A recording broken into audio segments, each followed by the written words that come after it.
আকৌ আহি পালেহি যৌৱন চঞ্চলা বহাগ বিহু গাতে নাই তৰণী ঢুলীয়া নাচনীৰ ঢোলৰ গুমগুমনি পেপাৰ টিহিটি মাত এতিয়া চৌদিশে বহাগৰ আগমনিক লৈ ৰাজ্যবাসীৰ মাজত এতিয়া পাৰ ভঙা উৎসাহ উদ্দীপনা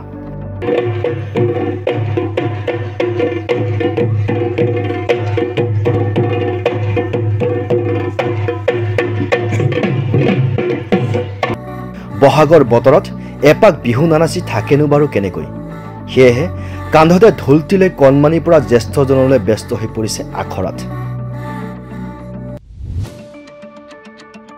সমান্তৰালকৈ চেমনীয়াৰ পৰা যুৱতী গাভৰুসকলেও কঁকাল ভাঙি নাচিছে ঢোলৰ চেৱে চেৱে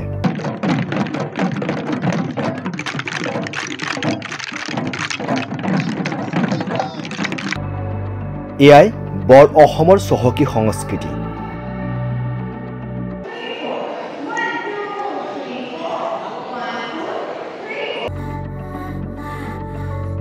বিশ্ব দৰবাৰত পৰিস্থিত চিৰযুগমীয়া অসমেৰ গান্ধাৰী বহাগ বিহু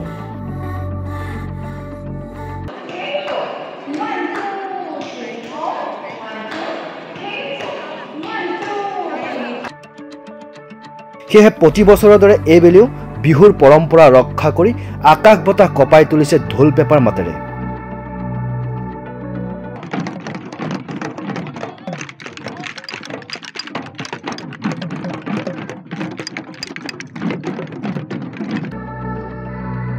লক্ষ্য কৰক এই দৃশ্যলৈ কেনেকৈ অনুশীলন কৰিছে এইসকল কণমানিয়ে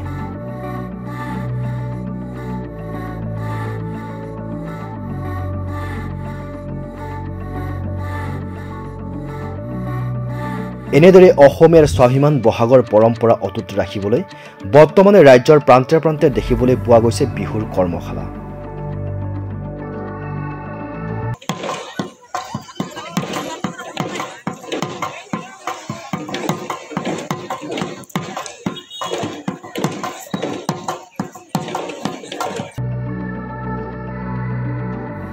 আৰু ব্যস্ত হৈ পৰিছে আবাল বৃদ্ধ বনিতা সকলো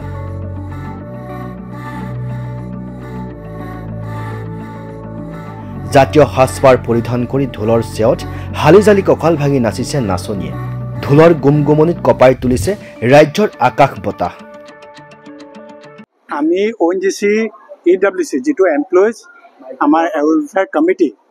সৌজন্যত ONGC আসাম এছডৰ সহযোগত আমি এই কৰ্মশালাটো আয়োজন কৰিছো যেটো সম্পূৰ্ণ বিনামূলীয়া আৰু আপোনালোকে দেখিছে আমাৰ ইয়াত যিমান ৰেজিষ্ট্ৰেচন কৰিছে এতিয়ালৈকে অনলাইন আমি ৰেজিষ্ট্ৰেচন পদ্ধতি এটা চলাই আছো য'ত 400ৰ ওপৰত ল'ৰা ছোৱালী ৰেজিষ্টাৰ কৰিছে আমি শিৱসাগৰত এনেকৈ কৰিম নাজিয়াতো কৰিম নাজিয়াত যেটো আমি যোৱাবাৰো কৰিছো ইয়াত ONGC আমাৰ কলনীৰ অনা অসমীয়া ল'ৰা ছোৱালীও আছে যোন শিকিবলৈ আহিছে আৰু আমাৰ ONGC আশে-পাশে ইলাকাৰ যিমান ল'ৰা ছোৱালী আছে সেই কণ ল'ৰা ছোৱালীবিলাকো আহিছে এওঁলোকে যে আমাৰ অসমীয়া যেটো আমাৰ সংস্কৃতি আমাৰ যেটো কলা হেতুক যদি আমি বচাই ৰাখিবলৈ হয় আপোনালোকে যেনেকৈ শুনিলে আমাৰ অফিচিয়েটিং এছেট মেনেজাৰ চৌধুৰী ছাৰো ক'লে যে এইটোৰ কাৰণে ONGC সদায় আগুৱাই এখোজ আগুৱাই থাকে যেনেকৈ আমি প্ৰতি বছৰ আগতেও কৰি আহিছোঁ সদায় এতিয়াও আমি কৰিছোঁ আগলৈও কৰিম এই আমাৰ প্ৰতিশ্ৰুতি আছে যে আমি সদায় এনেকৈ আগুৱাই লৈ যাম এনেদৰে ৰাজ্যৰ প্ৰান্তে প্ৰান্তে এতিয়া নৱপ্ৰজন্মৰ মাজত বিহুটিৰ মাদকতা বজাই ৰাখিবলৈ আপ্ৰাণ চেষ্টা প্ৰতিটো অঞ্চলৰ গণ্যমান্যসকলৰ news desk my news any